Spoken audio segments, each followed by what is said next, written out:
What's up, creators? Jack Conte here, CEO of Patreon. So Patreon just raised $150 million Series F round of financing at a $4 billion valuation. I'm super excited about it, but I just made a video about 6 months ago when we raised our last round about the future of the company. So instead of making another video about the future of Patreon, I figured I'd talk a little bit about where I think the world is going for creators over the next 10 years, because a lot has been changing in tech for creative people. Like Square, the financial services company, just bought Tidal, Jay-Z's music streaming service. And then Jay-Z joined the board of Square. Then Twitter announced super follows, which a lot of people are saying is basically just competitive with Patreon. TikTok announced this $1 billion creator fund. And Patreon, which was valued at $1.2 billion about 6 months ago, is now valued at $4 billion. Meanwhile, people are buying abstractions of digital artwork called NFTs, and Grimes, the musician, just sold a set of NFTs for about $6 million a few weeks ago. Beeple sold a single NFT for $69 million. What the fuck is going on? Okay, so largely, I think all these things are the same thing. Overall, I believe the second renaissance is here. There's a feedback loop that started a couple years ago that's now cycling on itself faster and faster, and I believe it's gonna lead to an explosion in creativity.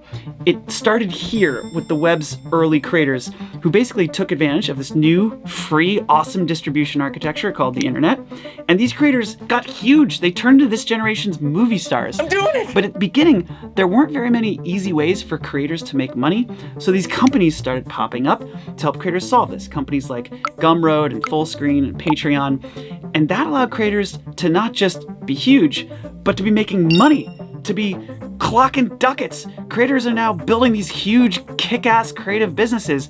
There are now podcasters on Patreon that are making millions of dollars per year. There are YouTubers on Patreon that are making hundreds of thousands of dollars per month.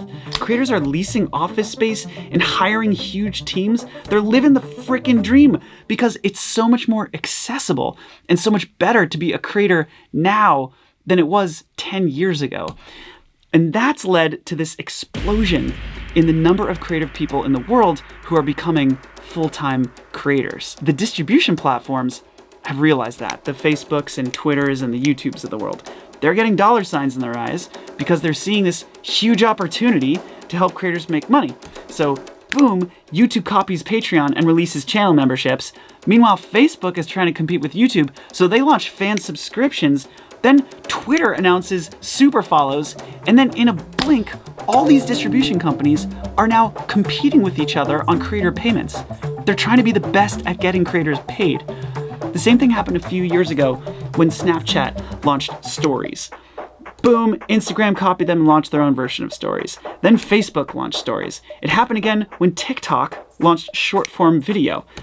Instagram launched Reels, YouTube launched Shorts. These platforms copy-paste each other on feature sets, and the feature set of creator payments is no different. Just as the distribution platforms are competing with each other to be the best at short-form video, they're now competing with each other to be the best at creator payments. Okay, so here's the thing. It's not just the YouTubes and the distribution platforms of the world that are now building for creators. It's new companies too. And they're Legoizing the business of creativity. Hundreds of new companies building for creators. I think it's gonna be similar to what happened to startups over the last 20 years. It used to be really hard to build a startup. You had to build all your own infrastructure and data centers, all your own technology, all your own marketing automation and everything.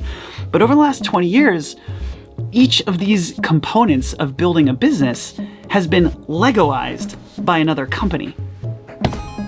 You used to have to figure out all your own systems to scale your compute power and your database storage, but then boom, AWS came along and built that as a Lego for you. Then Salesforce came along and built the CRM block, Zendesk built the customer service block, and now building a company is so much easier than it was 20 years ago that even somebody like me can build a company because you can kind of just put it together one block at a time. And this phenomenon, this Legoization of business components, is about to happen for creators.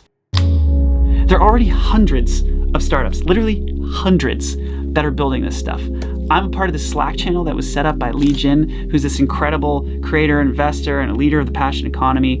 This Slack channel literally has over 300 startups in it, building the infrastructure for creators to run their businesses. Oh my God, 300 companies.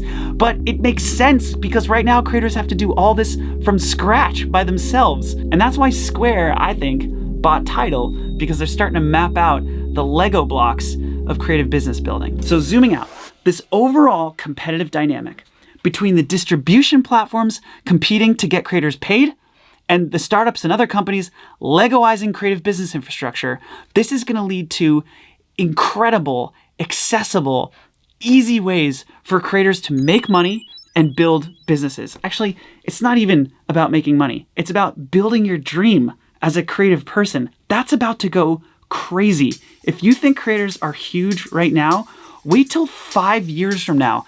Creators are going to be in charge. That's going to lead to a key step in this feedback loop. My favorite step. Culture changes. The stigma of the starving artist disappears. It's gone from Earth. Gone from Earth. Gone from Earth. Gone from Earth. Sayonara, hallelujah. Professional creativity becomes as normal as being a doctor or a lawyer or a teacher or any other profession. And kids growing up no longer dream of being a creator. They plan on it. A study published a few years ago shows that 75% of kids aged 6 to 17 want to be an online video creator when they grow up. There's an entire generation of kids watching today's creators, making videos, making podcasts, shooting the shit with their friends, building kick-ass businesses, making money. No wonder these kids want to be creators when they grow up. They're living the freaking dream.